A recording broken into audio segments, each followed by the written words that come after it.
Dear student, welcome back to my channel. मैं doctor Aradhana Tripathi. आज मैं आप लोगों के लिए फूड एंड न्यूट्रिशन का वेरी इंपॉर्टेंट चैप्टर है विटामिन का पार्ट सेकंड वीडियो लेकर आई हूँ। जो स्टूडेंट मेरे चैनल पर पहली बार आए हैं, please subscribe and press the bell icon. So let's start the video. First question देखिए, वनस्पतिक भोज्य पदार्थों में विटामिन ए किस रूप में रहता है? तो ये कैरोटीनॉइड्स के रूप में रहता है। इसी को हम प्रोविटामिन ए भी कहते हैं, जो शरीर में जाकर विटामिन ए में परिवर्तित हो जाता है। रेटिनॉल किस विटामिन को कहते हैं? ये विटामिन ए को कहते हैं। रेटिनॉल आंखों की रेटिना में विटामिन ए का ऑक्सीकरण होता है, जिससे विटामिन ए एल्डिहाइड में बदलकर आंखों को देखने की शक्ति प्रदान करता है। थर्ड क्वेश्चन देखिए, रेटिनॉल किस में पाया जाता है? यह केवल प्राणिज पदार्थों में जैसे मांस, मछली, अंडा, दूध, मक्खन, पनीर और घी इत्यादि में पाया जाता है। समुद्री मछलियां भी रेटिनॉल के प्रमुख स्रोत हैं। फोर्थ क्वेश्चन देखिए, कैरोटीन किन भोज्य पदार्थों में पाया जाता है? ये है गाजर, फल, हरे पत्तेदार सब्जियां, पत्ता गोभी आदि।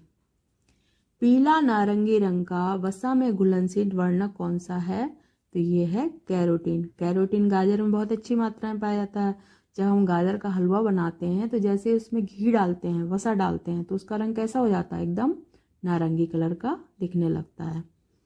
विटामिन ए प्राप्ति के स्रोत क्या हैं? तो ये दो स्रोत हैं। कौन कौन से हैं? पहला है प्राणिज स्रोत और दूसरा है वनस्पतिक स्रोत। प्राणिज स्रोत हैं जैसे कि दूध व दूध से बने भोज्य पदार्थ, अंडे की जर्दी, मछली का तेल आदि।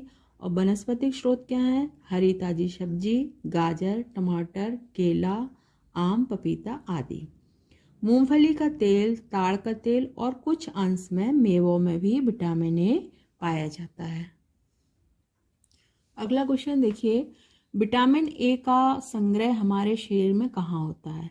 तो ये 95 यकृत की कुप्फर कोशिकाओं में, कुछ अंशों में गुर्दे, फेफड़े एवं बसी ऊतकों में विटामिन ए का संग्रह होता है।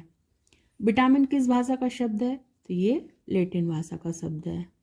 एंटी कैंसरस विटामिन कौन सा है? तो ये विटामिन ए। और विटामिन सी भी एंटी कैंसरस होता है। रोग प्रतिरोधक विटामिन कौन सा है? तो ये विटामिन ए है।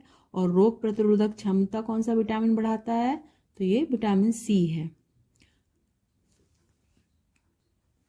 अगला क्वेश्चन, रतौंधी रोग किस नाम से जानते हैं? रतौंधी रोग को, तो इसको हम कहते हैं निक्टोलोपिया।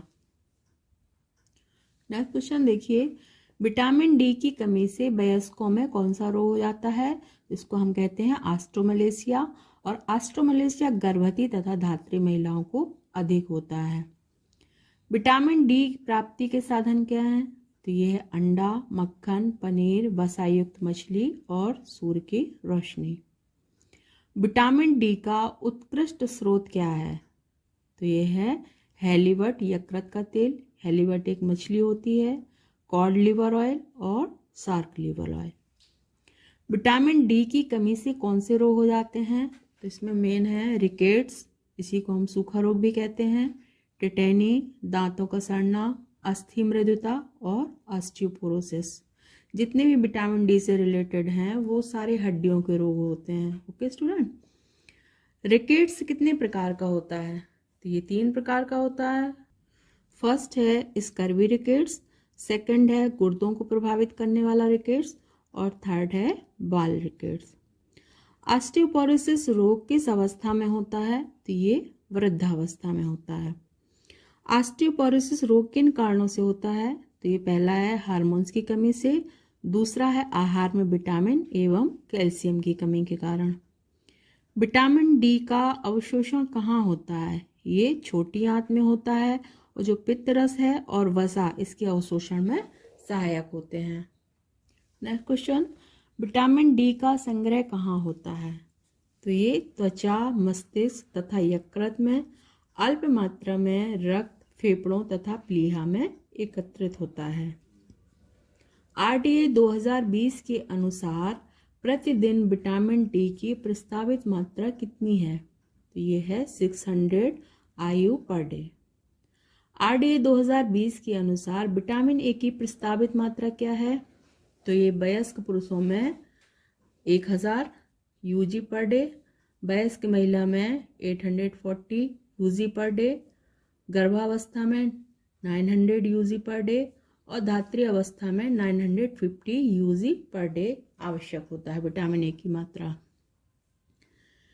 RDA 2020 के अनुसार थायमिन की प्रस्तावित मात्रा क्या है? थायमिन की मात्रा कई बार क्वेश्चन ये पूछा गया है एग्जाम में, तो आप लोग अच्छे से याद कर लीजिएगा। कम क्रियाशील पुरुष के लिए है 1.4 mg, मध्यम क्रियाशील के लिए है 1.8 mg, अधिक क्रियाशील के लिए है 2.3 mg, कम क्रियाशील महिला के लिए है 1.4 mg और मध्यम क्रियाशील महिला के लिए 1.7 mg और अधिक क्रियाशील महिला के लिए 2.2 mg थायमिन की पर डे की आवश्यकता होती है। कैरोटीन किस में पाया जाता है? तो ये विटामिन ए में पाया जाता है। मानव शरीर में इन्फेक्शन रोकने में कौन सा विटामिन सहायक है? तो ये है विटामिन ए। रोग प्रतिरोधक क्षमता प्रदान करने वाला विटामिन कौन सा है? तो ये है विटामिन सी। सब्जियों को धोने से कौन सा विटामिन नष्ट हो जाता है? तो ये विटामिन सी है, क्योंकि विटामिन सी जल में घुलनशील विटामिन है, क्योंकि पानी के संपर्क में आएगा तो ये नष्ट हो जाता है। इसलिए हम जैसे भी सब्जियां होती हैं छील के काटते हैं तो उससे कुछ मात्रा में विटामिन सी और विटामिन बी नष्ट होने की संभावनाएं रहती हैं। विटामिन डी का प्राकृतिक सर्वोत्तम स्रोत क्या है? तो ये सूर्य का प्रकाश है। सनशाइन विटामिन किसे कहते हैं? तो विटामिन डी को कहते हैं। नेक्स्ट क्वेश्चन देखिए, वसा में घुलनशील विटामिन ई कितने रूपों में पाया जाता है? तो ये 2 रूपों में पाया जाता है। पहला है टोकोफेरॉल और सेकंड है टोकोट्रिनॉल। किस विटामिन को एंटी स्टेरिलिटी विटामिन या ब्यूटी विटामिन कहते हैं? तो ये विटामिन ई। विटामिन ई की कमी से कौन सा रोग हो जाता है? तो ये है बांझपन। विटामिन ई का प्रमुख कार्य क्या है? तो ये प्रजनन क्षमता को बढ़ाता है। विटामिन ई प्राप्ति के स्रोत क्या हैं? तो ये सभी प्रकार के अनाज हैं, गेहूं के अंकुर हैं, पत्तेदार साग सब्जियां हैं, दूध, अंडा, मांस, तेल, बीज इत्यादि विटामिन ई के स्रोत हैं। विटामिन ई का संग्रह हमारे शरीर में कहाँ होता है? तो ये यकृत में होता है। एक वयस्क व्यक्ति के रक्त प्लाज्मा में विटामिन ई की कितनी मात्रा होती है? तो ये 1.2 से 9.1 mg पर 100 ml पे होती है। नेक्स्ट क्वेश्चन देखिए, बांझपन विरोधी विटामिन कौन सा है? Vitamin E. रक्त का थक्का बनाने में सहायक विटामिन कौन सा है? विटामिन के। किस विटामिन में कोबाल्ट पाया जाता है? तो ये B12 है, इसी को हम साइनोकोबाल्मिन कहते हैं। एनीमिया किस विटामिन की कमी से होता है? तो ये B12 की कमी से होता है। मूत्र में सबसे अधिक मात्रा में कौन सा विटामिन उत्सर्जित होता है? तो यह है विटामिन सी। आरबीसी बनाने में कौन सा विटामिन सहायक है? तो यह है विटामिन सी। नेक्स्ट क्वेश्चन देखिए, शरीर में कैल्शियम का स्तर बनाए रखने में सहायक विटामिन कौन सा है? तो यह है विटामिन डी। विटामिन के की खोज सर्वप्रथम किसने की थी? तो ये डॉक्टर डेम है, इन्होंने की थी 1933 में। एंटी हेमोरेज विटामिन किस विटामिन को कहते हैं? तो यह है विटामिन के को। प्रोथ्रोम्बिन के संश्लेषण में सहायक विटामिन कौन सा है? तो ये विटामिन के। अगला क्वेश्चन देखिए, विटामिन के स्रोत क्या हैं? तो ये हरे पत्तेदार सब्जियां, टमाटर, सोयाबीन, फल, अंडा, दूध, मांस, मछली में यह प्रचुर मात्रा में पाया जाता है। सूर्य की रोशनी तथा ऑक्सीकरण क्रियाओं से कौन सा विटामिन नष्ट हो जाता है? तो यह है विटामिन के। विटामिन के अवशोषण में सहायक रस कौन सा है? तो यह है पित्त रस। पीले लाल कैरोटीनॉइड रंजक द्वारा यकृत द्वारा निर्मित विटामिन कौन सा है? तो यह है विटामिन ए। किस विटामिन को एंटी इन्फेक्शन तथा एंटी कैंसरस विटामिन कहते हैं? तो यह है विटामिन ए। नेत्र प्रतिरोधक विटामिन किस विटामिन को कहते हैं? तो यह है विटामिन ए। निक्टोलोपिया या नाइट ब्लाइंडनेस या रतौंधी किस विटामिन की कमी से होता है? तो तो ये है विटामिन ए की कमी से होता है।